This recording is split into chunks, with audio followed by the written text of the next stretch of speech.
It's 5 minutes till your session is about to begin, but you have prepped nothing for your players this week. What will you do? Will you spend the next few minutes frantically writing out some plot, start Googling quests ready to go on the internet, or claim a dog ate all your session plans and cancel on your friends last minute? What are you going to do? Well, hello everyone, and welcome to the Proudfoot podcast. Today we are going to discuss how to run an awesome D&D session with zero prep work. Before we get started, please hit that like button and subscribe to the channel for more D&D and TTRPG related content. All right, so what do we need to know first when we're starting to improvise an entire session? There is a lot of moving pieces, and if you've only prepped stuff up until now, it might seem a little bit scary to go in with no plan whatsoever. What I'll say is your notes on past sessions are your best friend in this situation, and I would never do this for the first session of an entire campaign. This is great to do after you've had at least one session. A few is better, but I usually plan out my first session and then start improvising them mostly from there. And that comes with practice. Like most things in life, you're not going to be amazing at it when you first start, but with practice, everyone will improve eventually. So you're improvising a session. What do you need to know? What is important to keep in mind when you're trying to move a party through potentially 2 to 10 hours of content improvised? Well, your best friend here are going to be some techniques from schools of improvisation, keeping in mind that D&D is not improv. It's just something that has a lot of improvised opportunities, which is not the same thing. So if you watch improv, like Whose Line Is It Anyway, or go see live improv, it's very different than playing D&D, and that's evident. But the things that you do as a DM when you're creating a world, when you are making NPCs and less so, but still building encounters, you are being creative in the same way you would when you're improvising a scene on stage. Granted, the difference is usually you're prepping this stuff, but if you haven't, it's going to feel a lot more like improviser on stage, even though it's not the same thing. I could go on for a while about the differences there, but I'm not going to because I want to get to actually how you would improvise a session well. There are 3 things you'd want to focus on from schools of improvisation, and that is going to be establishing your setting. So in improv, you'd call this your who, what, and where. So where is the party? Who is the party interacting with? And what is the party doing? Or what is the party trying to find? Or what is the thing? And referring to your past session notes, so whatever the party was doing last, some of that might already be taken care of. Like maybe they've already met an NPC and you're just going along with what that NPC is doing. Or they've already arrived at a destination. Now they're exploring that destination. So that's an example of where the who and the where is already established. Or the what could be that they have found some object and that was where you ended last session. So now that's the what, but then where's the who and the where? So this is all in D&D sense. This would be like establishing your setting. So what is around the players? And it's hard to be creative on the fly. I will acknowledge that it's not something that is easy. It's hard to practice. The best tips I have for practicing it is to just do it over and over again. And like I said earlier, if you're bad the first time, sucking at something is the first step to being sort of good at something. So don't take failure as reason to quit or reason to not do this. It's just part of the process. If you're really struggling for ideas, there are online generators of random ideas that you can use. There's also lots of tables. In fact, it's over here. In the monster manual, there is tables for random encounters and stuff like that. There's also that book over in the corner there. That's a book I bought many years ago called Table Fables. It just has random encounters, random items, mundane items, magical items, random name generators. It has a whole bunch of random tables. So I'm a big fan of random tables because it just gives you ideas. The other place that you can get ideas is just media around you. So that is TV shows, movies, music, books you like, art, that sort of stuff. Anything that can inspire you to create something in your D&D session. And when I say create, I mean, you could literally just take something verbatim and stick it into a different situation, and you have created something. So how does this manifest? What does all this rambling actually look like in the game? Well, the example I'm going to use throughout this video is from a session that I had zero prep for. I was busy doing other things, school and work related, and I just didn't have time to prep that session. But I was comfortable in my ability to improv a session. I've been DMing for a while at this point, so this wasn't frightening me at the time, but I can understand if you're new to improvising sessions or new to DMing in general, this can be terrifying, but don't panic. Everything's going to be okay. So what happened in this session? Well, I knew from my past notes where the party was. They were trudging up a mountainside. So right there, I know my where. They're on the side of a mountain. I know the setting that I've already established, which it was really poor weather conditions. So it's been constantly raining, and not just raining, but a heavy downpour. So it's washing away part of the mountain here. And then they're just trying to climb up that. And then they arrive in a meadow. And the reason I put this meadow here is because of my past experiences, which is another great place to derive stuff when you're a DM is past experiences. So here I'm adding in things that I have experience with. So one of them is this meadow on top of the mountain ridge. And it's there that they encounter a hut. So at this hut, they then meet a character named Deardrha. And now they don't know this at the time, but Deardrha is a hag. They just think she's an elderly woman. And she starts talking to them and says, if you get me a bunch of these frogs, I will make you frog stew. And the party's thinking maybe we can convince her to let us stay in her little bunker. She had this underground kind of house there. And the party wanted to stay there because they needed to long rest because they had just gone through like 3 fights and it's been a very hard day, especially trudging up the side of the mountain. So they need a rest. So now we have our what and our where. The what being gathering these frogs, and the where being the location, and the who being this new character, Deardrha, which the party was uneasy about because of how I played her. And I'll talk about that in a second. The second tool for running an awesome D&D session with zero prep is knowing how to escalate from your who, what, where. So taking your established setting and then adding information and plot hooks, because plot hooks, like I talked about in my last video, are going to help you drive a story forward. Now, how do we do that when we're improvising a session? How do we improvise plot hooks and add information? Well, again, we'll turn to improv and use the rule of if then and justification. So through if then, which is to say, if this is true, this being your established setting you made, if that is true, what else is true? So if you ask yourself those kinds of questions, you will then advance this thing you have made from nothing. So right now, all I put in was a hag, this meadow, and then you get frogs.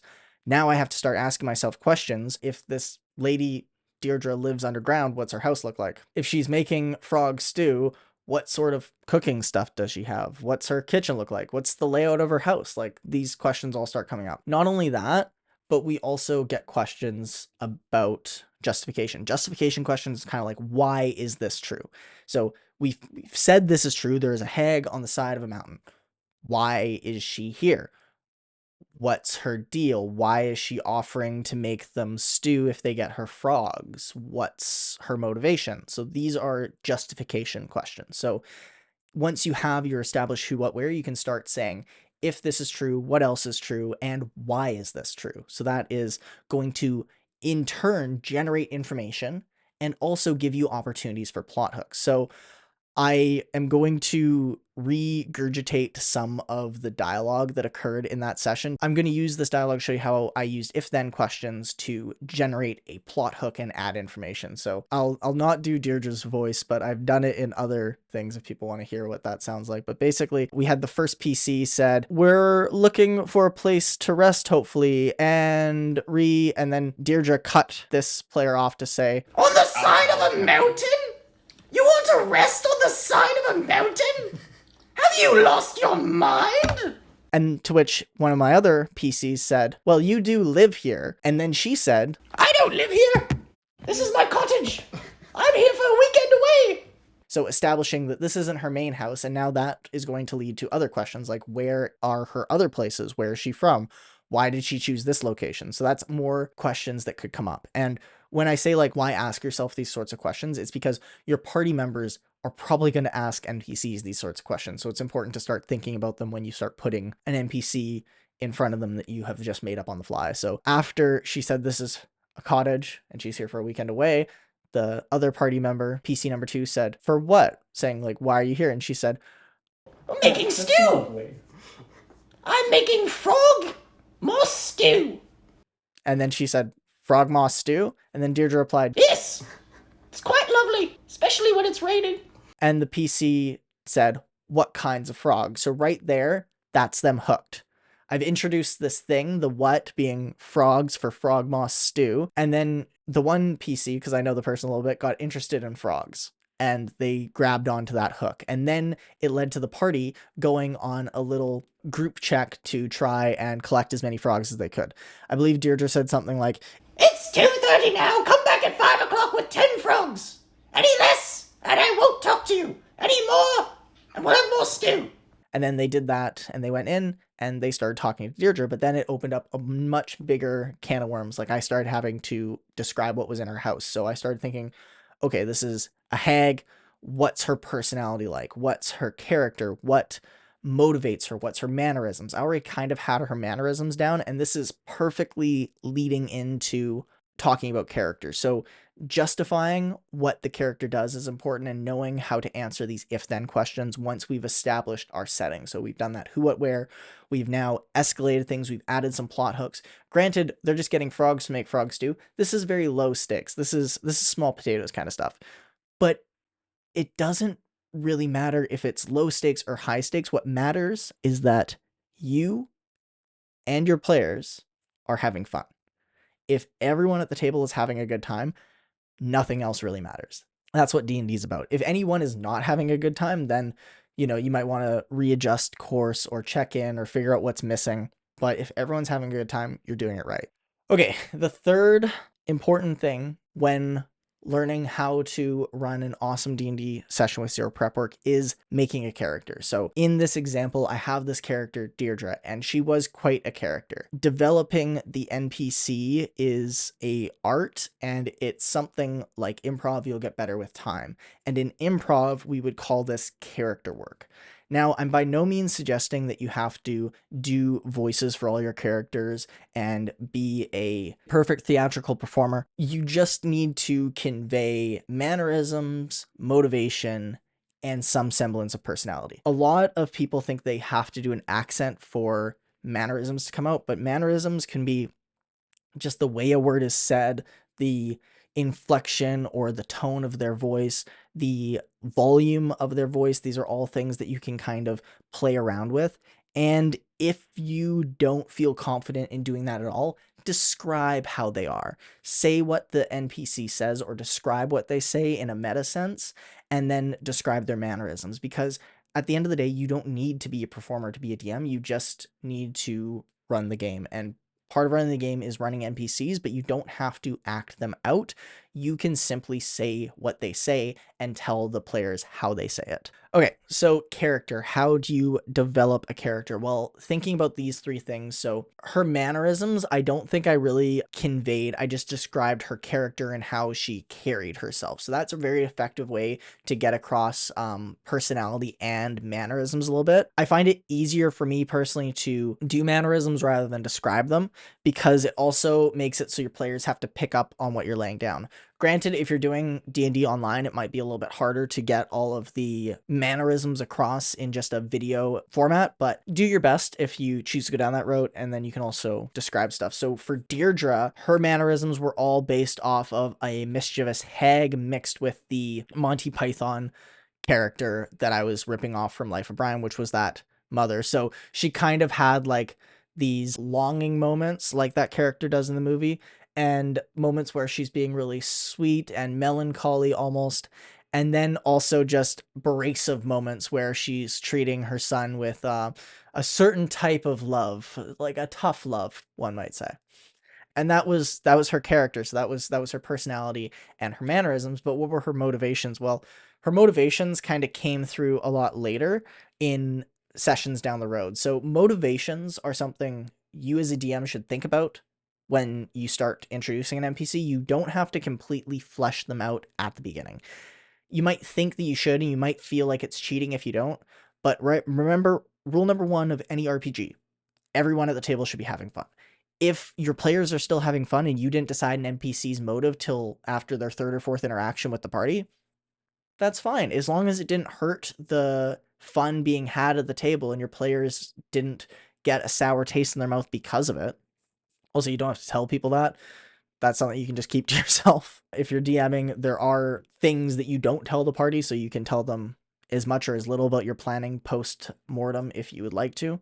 I personally like to lay some things out there. Like usually if I improv a session, I will let them know that I did that if they didn't figure it out based on the fact that they went completely off in a random direction. That's just because I like to get feedback on how well or poorly they thought the session went, and then it can let me course correct for next session. That's another DM tip. There's no shame in asking your players how they thought the session was. In fact, you can get a lot of useful information out of that by asking your players for honest feedback. So that is the story of Deardrha and how that session, I believe an hour and a half of it was interacting with Deardrha. The other 45 minutes of that session was a fight with some gnolls on the cliff, climbing up this muddy, scrambly cliff. And then after they left Deardrha's, after they stayed there and had a long rest, they went up the cliff, and that's where the session ended. There were a lot of fun RP moments in there because I was thinking about the character and asking if this character is a hag, what are the sorts of things a hag would have in their house? If a hag has these sorts of things, what are the hag's hobbies? What does the hag do all day? And it was through answering those questions, I'm like, well, they clearly like to cook weird things, so maybe they have some powders that make it so they're edible and add weird magical effects. And the party didn't learn about this till much later, that they actually had weird magical effects. And the hag was also into voodoo, so she had a whole floor dedicated to writing voodoo. Basically, she'd write short stories, then that would happen to people, kind of like a Stranger Than Fiction sort of deal, if you've seen that Will Ferrell movie from, I think, 2005 or 6. And she also made voodoo dolls, and she even said to one of the party members, I like to make dolls. I'll make a doll of you. And she did. And now there was a doll of Cyrus, one of the characters of that campaign. And randomly, every now and again, when I felt like it, he would get a prick somewhere on his body, and that was Deardrha just poking the doll, because she didn't like him very much. He was all holier than thou, and her personality didn't like people like that. It was just, it rubbed her the wrong way. Okay. So that's Deardrha. If you want to hear more about Deardrha, let me know in the comments. And if you want to hear more of how the party felt about Deardrha, you should listen to our recap series of that campaign called 5 Friends, Reminisce over a 2-year-long campaign, or something like that. It's on the channel. It's one of the playlists. You can check it out. There's 5 sections to that, so it's pretty long, but the one where we first mentioned Deardrha is at the very end of the first one. I think it's around an hour and 25 minutes in. And there's some other spots, but all those videos are timestamped, so you can find where Deardrha is if you want to hear just her story. Now we have talked about some of the tips for how to run an awesome D&D session with zero prep. We want to focus on establishing our setting using who, what, where principles from improv. Adding information to this setting and potentially plot hooks. We can do that by answering if, then, and justification questions about our established setting, our who, what, where. Finally, if we have an NPC there, we can focus on their character by thinking about their personality, what sort of things they're into, their mannerisms, how they carry themselves, and their motivations. What do they want from the party? What do they want out of life? Why are they here in the now? So those are the tools that are going to help you keep a session together. Especially if you run shorter sessions, like on the side of 2 to 4 hours, you'll definitely be able to improv your way through one of those with some practice. One important thing to remember is if you're improvising a session and you're having a hard time coming up with an answer to a question a party member asks or what's going to happen next, there is no shame or judgment for taking 2 to 5 minutes to figure it out. A decent playgroup will understand that DMing is hard. It is the hardest job at the table. You are running everything in the game. You have to pay attention to what everyone is saying. And well, in a bigger group, the party members have less time and there's more of them sitting around waiting for their turn, more or less. The DM has more to do. So if you're a player, give your DM some grace when they take 2 to 5 minutes to figure something out, even if they take 10 minutes. But, that's a great opportunity for your players to have RP moments between themselves. One thing I like to do when I am running sessions, because I mostly improv my way through stuff, is to take advantage of when the party is interacting with each other and start figuring some stuff out. I can still, and this is something that not everyone can do, I can still partly listen, but I do miss some stuff. So that's again why I like to record my session, so I can listen back and fill myself in while I'm figuring out what's going to happen next. Now, I said at the end of this video, I would talk about how I come up with ideas. What's my process? Well, I kind of hinted to it already. I am usually drawing on things that have happened to me, current events, history, things I've watched from movies, TV shows, other content on the internet, video games, literally any form of media. Music I find to be a big inspiration, and rip things off and mash things together. So whatever's going on, you can take something out of a piece of media and put it into what you're doing. Now, this is a double-edged sword because if you rip off one source too much, like say you take an entire anime series and just run that as your campaign, your party members might not take too kindly to that unless everyone's knowing what you're doing and on board for the process. But if you're just trying to make your own homebrew and it ends up being some ripoff of an entire series or an entire movie, that might rub some people the wrong way. So when I'm saying take inspiration from these pieces of media, I'm not saying copy the entire thing. Now, I gave the example of Deardrha, and she was a carbon copy of a character out of Life of Brian.